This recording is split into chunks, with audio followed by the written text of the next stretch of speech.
विधानसभा चुनाव के आज के इस चुनावी सभा में उपस्थित भारतीय जनता पार्टी बिहार के पूर्व अध्यक्ष लोकप्रिय सांसद माननीय गोपाल नारायण सिंह जी, पूर्व सांसद श्रीमती पुतुल कुमारी जी, साध्वी लक्ष्मी माँ जी, भारतीय जनता पार्टी की लोकप्रिय प्रत्याशी सुश्री श्रेयसी सिंह जी, भारतीय जनता पार्टी के जिला के अध्यक्ष श्री कन्हैया कुमार जी, जदयू के जिलाध्यक्ष श्री शंभू शरण जी, जिलाध्यक्ष हम मोहम्मद समीर उद्दीन जी, जिला प्रभारी कुमार पाणे जी,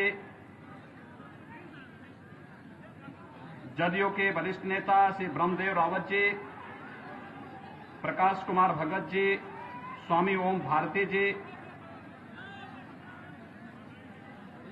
आज के इस कार्यक्रम में उपस्थित भारतीय जनता पार्टी, जदयू और विभिन्न हमारे सहयोगी दलों के सभी पदाधिकारीगण और भारी संख्या में जमुई से जुड़े हुए, विधानसभा जमुई से जुड़े हुए सभी उपस्थित यहां के नागरिक भाइयों बहनों,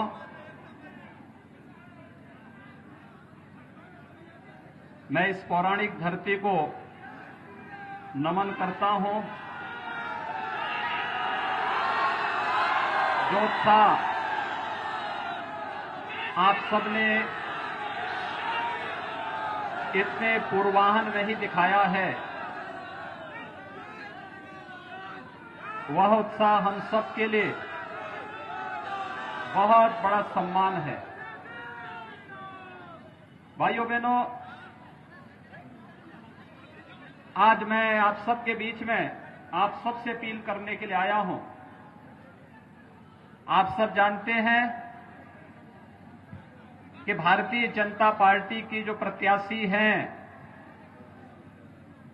सुश्री श्रेयसी सिंह जी, उनका अपना स्वयं का व्यक्तित्व है। देश का और बिहार का नाम, जमुई का नाम उन्होंने देश और दुनिया के अंदर तो रोशन किया ही है,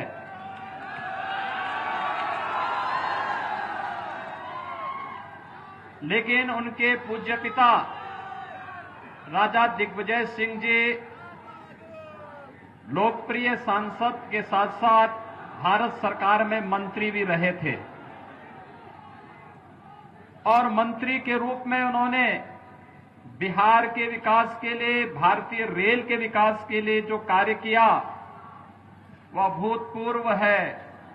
आज वे हमारे बीच में नहीं है, मैं उनको विनम्र श्रद्धांजलि अर्पित करता हूं और आप सबसे यही अपील करने के लिए मैं आया हूं कि अपने बिहार की इस बेटी को पूरे सम्मान के साथ उनके पूज्य पिता के नक्शे कदम पर चलने के लिए, विकास के लिए जिस समर्पण भाव के साथ उनके पूज्य पिता ने, उनकी पूज्य माता ने उन्हें विकास के लिए, बिहार के उत्थान के लिए जो संस्कार दिए हैं, उसमें बिहार के और खासतौर पर जमुई विधानसभा क्षेत्र की जनता का मोहर लगना चाहिए। ये अपील करने के लिए मैं आज आपके बीच में आया हूं।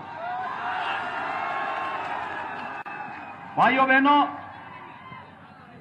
हम सब जानते हैं कि चुनाव, बिहार विधानसभा का चुनाव ऐसे समय में हो रहा है जब पूरी दुनिया वैश्विक महामारी कोरोना से जूझ रही है।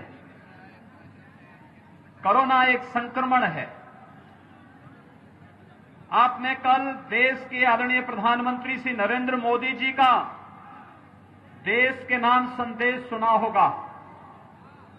उन्होंने एक ही बात कही, जब तक दवाई नहीं तब तक ढिलाई नहीं। यानी जब तक दवा या वैक्सीन हमारे पास आ नहीं जाती है, तब तक हमें कोई लापरवाही नहीं करनी है। और मुझे लगता है कि यहां पर आयोजकों ने बड़े मैदान में आयोजन किया है और पर्याप्त प्रयास किया है कि किसी न किसी रूप में हम इसका पालन करें, सोशल डिस्टेंसिंग का भी पालन करें। और मेरा आप सबसे अपील भी होगा कि हम मास्क भी जरूर लगाएं। एक दूसरे से मिलते हुए, एक दूसरे के साथ जब चल रहे हो तब भी हम लोग सोशल डिस्टेंसिंग का, 2 गज की दूरी का पालन करें, मास्क जरूर लगाएं, क्योंकि बचाव ही इसका वर्तमान में सर्वोत्तम उपाय है। यह अपील आप सबसे, मैं विनम्र अपील आप सबसे भी कर रहा हूं। हम सब जानते हैं पिछले 7 महीने से पूरा देश कोरोना से जूझ रहा है। 135 करोड़ की आबादी के देश में जिस मजबूती के साथ भारत ने कोरोना के खिलाफ लड़ाई लड़ी, जिस मजबूती के साथ प्रधानमंत्री मोदी जी के नेतृत्व में हम लोग लड़े, आज उसका परिणाम है कि दुनिया की बड़ी बड़ी महाशक्तियां, चाहे वह अमेरिका हो या यूरोप के तमाम बड़े बड़े देश, जो पस्त हो गए कोरोना के सामने, भारत मजबूती के साथ इस लड़ाई को लड़ करके अपनी जनता को सुरक्षित करने में सफल रहा। प्रधानमंत्री मोदी जी के प्रति हम इसके लिए आभार व्यक्त करते हैं। जनता जनार्दन ने जो अभूतपूर्व सहयोग प्रधानमंत्री की अपील पर किया, ये अपील देश को बचाने का था, जनता को बचाने का था, गरीब को बचाने का था, समाज के विभिन्न तबके को बचाने का था। और इस महामारी के दौरान भी जब दुनिया सोच ही रही थी क्या करना है, प्रधानमंत्री मोदी जी ने लॉकडाउन की घोषणा की और लॉकडाउन के साथ ही गरीब कल्याण पैकेज की घोषणा भी कर दी। भाइयों बहनों, मुझे आश्चर्य होता है, पिछले लगातार अप्रैल माह से हर गरीब को मुफ्त में राशन देने की व्यवस्था प्रधानमंत्री मोदी जी के कारण देश के अंदर प्रारंभ हुआ। रसोई गैस का निःशुल्क सिलेंडर मिलेगा, इस दौरान वह भी संभव हो पाया। और गरीब कल्याण रोजगार पैकेज के अंतर्गत भी उस अभियान की शुरुआत प्रधानमंत्री जी ने बिहार से ही किया था, क्योंकि जब लॉकडाउन हुआ, उद्योग धंधे बंद हो गए, सर्वाधिक प्रवासी कामगार और श्रमिक उत्तर प्रदेश और बिहार के थे, जिन्हें अन्य राज्यों से पलायन करने के लिए मजबूर होना पड़ा था। भाइयों बहनों, जब उत्तर प्रदेश से बिहार के लोग, झारखंड के लोग उत्तर प्रदेश से चलते थे, तो मैंने कहा भी भले ही महाराष्ट्र के अंदर और दिल्ली के अंदर उनके साथ कुछ व्यवहार जो भी हुआ हो, लेकिन उत्तर प्रदेश के अंदर आएंगे, हमारे मेहमान होंगे, उनके लिए गर्म पानी की व्यवस्था, उनके लिए वाहन की व्यवस्था, उनके लिए रहने की व्यवस्था, उनके लिए भोजन की व्यवस्था और उन्हें उनके घरों तक सुरक्षित पहुंचाने के लिए उत्तर प्रदेश परिवहन निगम की बसें मुफ्त में यह व्यवस्था देगी। यह कार्य उत्तर प्रदेश के अंदर हम लोगों ने किया। ये हमारी ड्यूटी थी, क्योंकि बिहार की जब हम बात करते हैं तो बिहार का मतलब हमारे लिए मां सीता का मायका हो जाता है।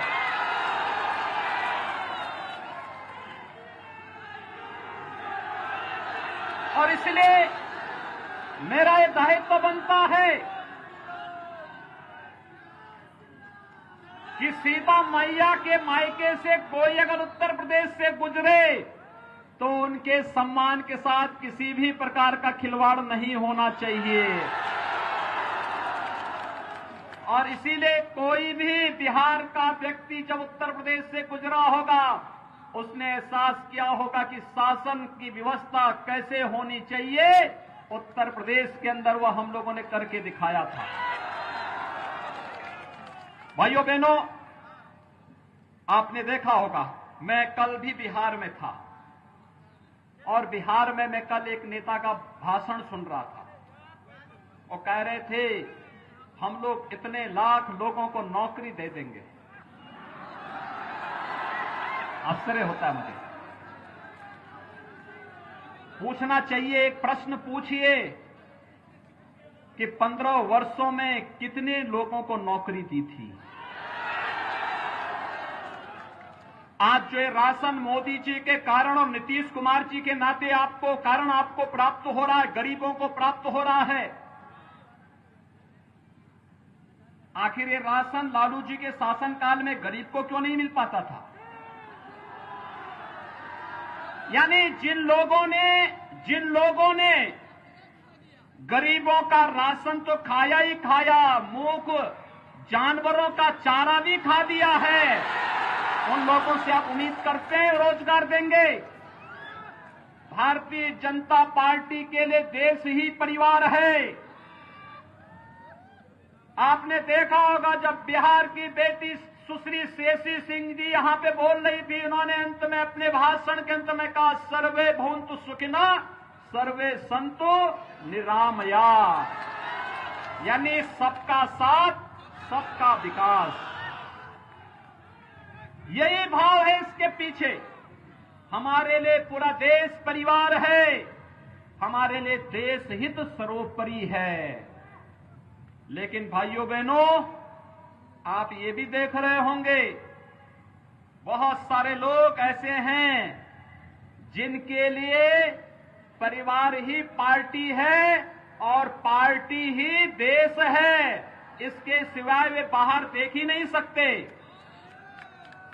आपने देखा होगा राजद के पोस्टर में 4 लोग एक ही परिवार के हैं, 5वें किसी का कोई चित्र नहीं। रघुवंश बाबू ने ये बात अपने अंतिम समय में कह दी थी, जीवन भर समाजवादी रहे बाबू रघुवंश प्रसाद सिंह जी ने ये बात कह दी थी लालू जी को कि आपके यहां तो लालू जी आपकी फोटो, राबड़ी देवी जी की फोटो और आपके दोनों पुत्रों के फोटो के अलावा 5वें की फोटो क्यों नहीं आती है आपके यहां? और यही तो मैं कहना चाहता हूं भाइयों बहनों, ये लोग देश के बारे में नहीं सोच सकते, बिहार के बारे में नहीं सोच सकते। अगर सोचा होता, कांग्रेस ने, राजद ने, इन लोगों ने देश के बारे में, समाज के बारे में सोचा होता तो हर गरीब को मकान मिल लिया होता।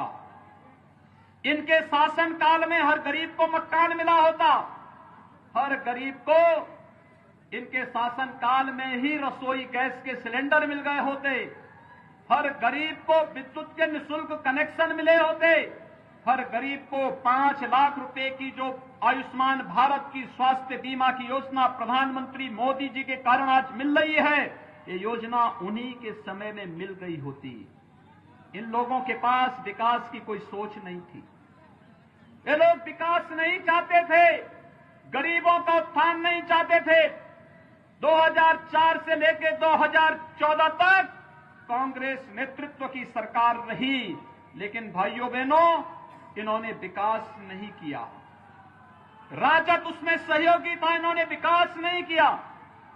लेकिन एक एक घोटाला पे घोटाला होता गया, देश को बेचने की स्थिति में इन लोगों ने पहुंचा दिया।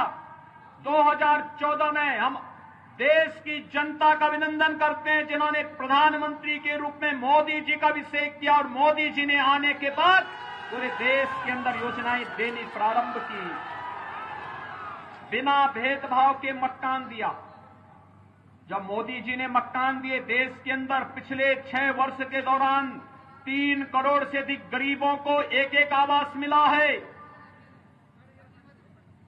8 करोड़ से अधिक लोगों को रसोई गैस का निःशुल्क कनेक्शन उपलब्ध कराया गया है, 4 करोड़ गरीबों को निःशुल्क विद्युत के कनेक्शन उपलब्ध करवाए गए हैं, 50 करोड़ लोगों को 5 लाख रुपए सालाना आयुष्मान भारत का स्वास्थ्य बीमा का कवर दिया गया है। ये जो योजनाएं 12 करोड़ किसानों को प्रधानमंत्री किसान सम्मान निधि का लाभ दिया गया है, ये जितना लाभ दिया गया है क्या किसी की जाति देख करके, किसी का मत और मजहब देख करके किया गया? नहीं, जो गरीब था उसको दे दिया बिना भेदभाव के। यही है सबका साथ और सबका विकास। कोई भेदभाव किसी के साथ नहीं किया, सबको देंगे, सबका साथ और सबका विकास करने के भाव के साथ प्रधानमंत्री मोदी जी ने अपनी योजनाएं चलाई और योजनाओं का लाभ गरीब को, गांव को, किसान को, नौजवान को, महिलाओं को, समाज के प्रत्येक तबके को देने का कार्य किया। भाइयों बहनों, जो भारत का हितैषी है वह हर व्यक्ति आज प्रधानमंत्री मोदी जी के साथ कदम से कदम मिलाकर के चल रहा है, क्योंकि देश का गरीब जानता है कि प्रधानमंत्री मोदी जी उनका हित कर सकते हैं। देश का किसान जानता है कि प्रधानमंत्री मोदी जी ही उसके हकों का, उससे उसका हक दिलाने का कार्य कर रहे हैं। देश की माताएं और बहनें समझ रही हैं कि प्रधानमंत्री मोदी जी के कारण ही आज उन्हें सम्मान मिल रहा है, और देश का नौजवान भी जान रहा है कि देश में नौजवानों का हित भी प्रधानमंत्री मोदी जी के कारण ही सुरक्षित है। कांग्रेस क्या कर रही है? अभी कांग्रेस के एक नेता का बयान आपने पढ़ा होगा, सुना होगा। वह पाकिस्तान की तारीफ कर रहे हैं। इस समय दो ही लोग पाकिस्तान की तारीफ करते हैं, या तो राहुल गांधी या ओवैसी। मान रहे हैं ना? क्या इन दोनों से देश के हितों की कोई कल्पना आप करते हैं क्या? क्या ये देश का हित करेंगे? इसीलिए लोग क्या बोलते हैं उन्हें?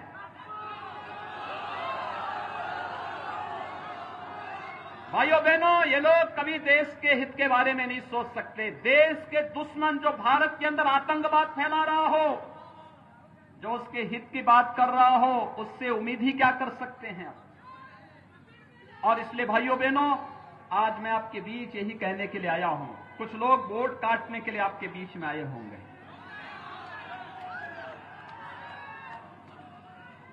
उनके लिए देश का हित नहीं, उनके लिए बिहार का हित नहीं, उनके लिए स्वयं का हित महत्वपूर्ण है। ऐसे लोगों को राजनीति में रहने का कोई अधिकार नहीं होना चाहिए। राजनीति से उन्हें एकदम जनता जनार्दन को चाहिए।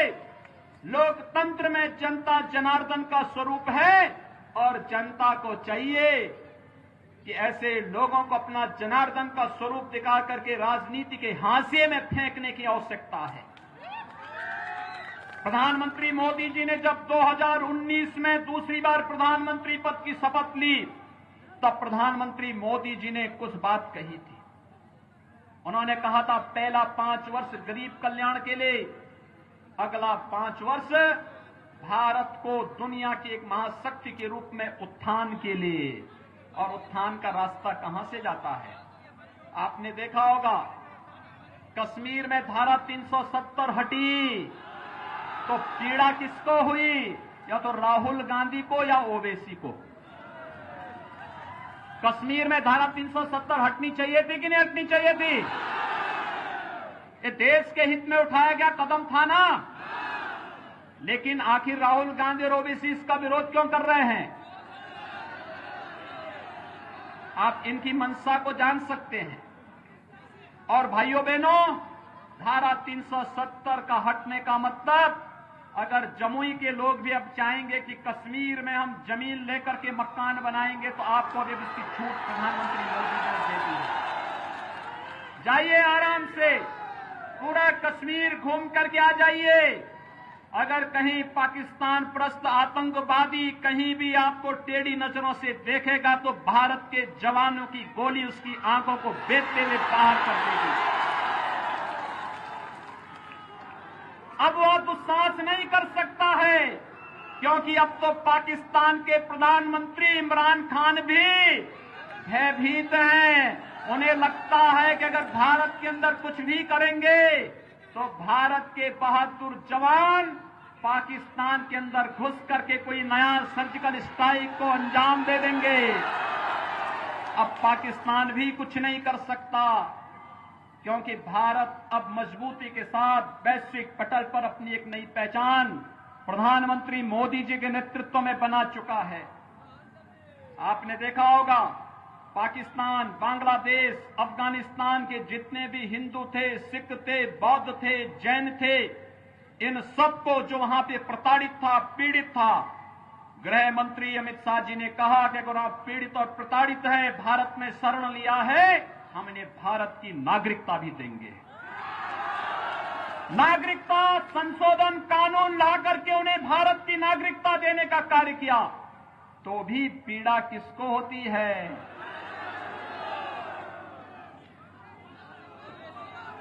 और पिछली बार लोकसभा चुनाव में जब मैं बिहार आया था तो बिहार के लोग मुझसे एक बात पूछते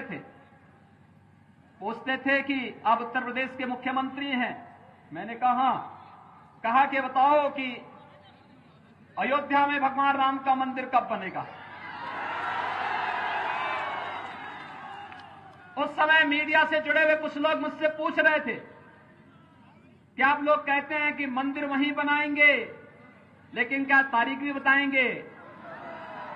मैंने कहा चिंता मत करो, अब तो हम लोग भाइयों बहनों, मैं आप सबसे कहना चाहता हूं, तारीख बताएंगे नहीं, तारीख में बता करके हम लोग भगवान मोदी जी से भगवान राम के भव्य मंदिर का शिलान्यास भी करा करके आ गए हैं।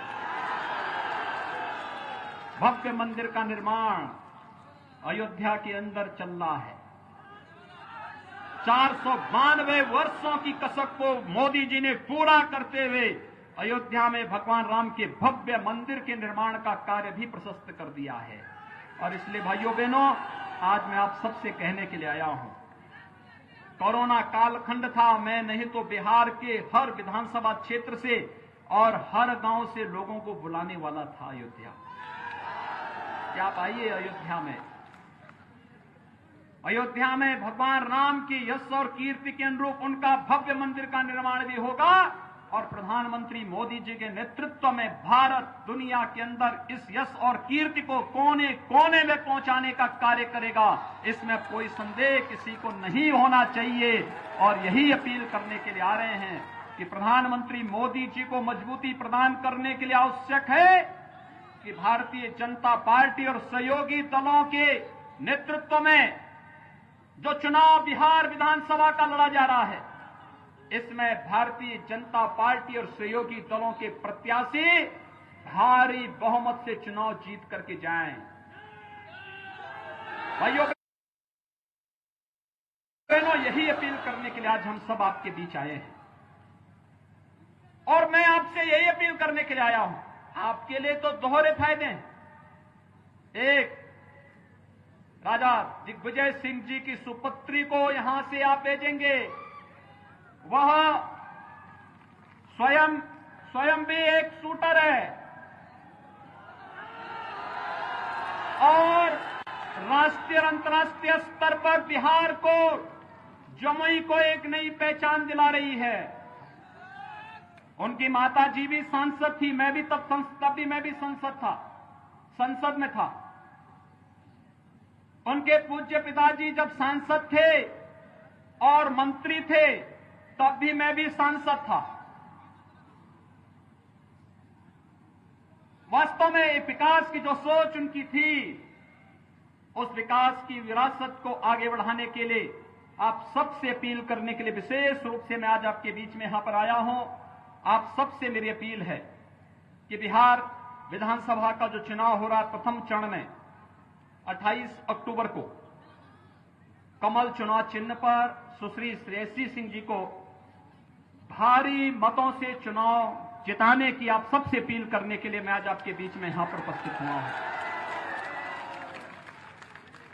इतने भारी संख्या में आप लोग हैं, आप सबसे मैं दो ही अपील करूंगा। एक, यहां पे युवाओं की संख्या ज्यादा है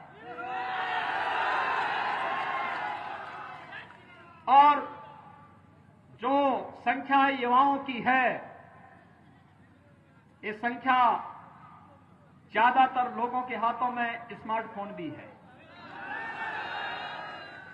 अपने फोन को पहले तो एक काम करना कि यहां से जाएंगे चुनाव प्रचार करने के बाद स्नान करके, और इस बात को जरूर ध्यान में रखेंगे कि हम लोग 2 गज की दूरी और मास्क जरूर के इस मंत्र का पालन करेंगे। दूसरा, मोबाइल फोन लेकर के जमुई विधानसभा क्षेत्र के प्रत्येक परिवार के प्रत्येक सदस्य का फोन नंबर लेकर के और अपने स्तर पर कोई आपका मित्र होगा, कोई नातेदार होगा, कोई रिश्तेदार होगा, कोई शुभचिंतक होगा, उन सबके घर घर में जाकर के भी और मोबाइल फोन से भी अपील करना है। अपील करिए भाजपा को जिताने की। बिहार के अंदर भी जहां भारतीय जनता पार्टी जदयू गठबंधन के प्रत्याशी हैं, उनको जिताने की प्रयास होना चाहिए। भारी बहुमत से चुनाव जीत करके जाएंगे। बिहार को फिर से कुशासन की ओर नहीं आने देंगे। विकास और सुशासन का बिहार का मॉडल, इसे आगे बढ़ाने का कार्य करेंगे। यही अपील करते हुए मैं आप सबसे 28 अक्टूबर को सुश्री श्रेयसी सिंह जी को कमल चुनाव चिन्ह पर भारी मतों से विजयी बनाने की अपील करते हुए वाणी को देता हूं विराम। जय जय श्री राम, जय जय श्री राम।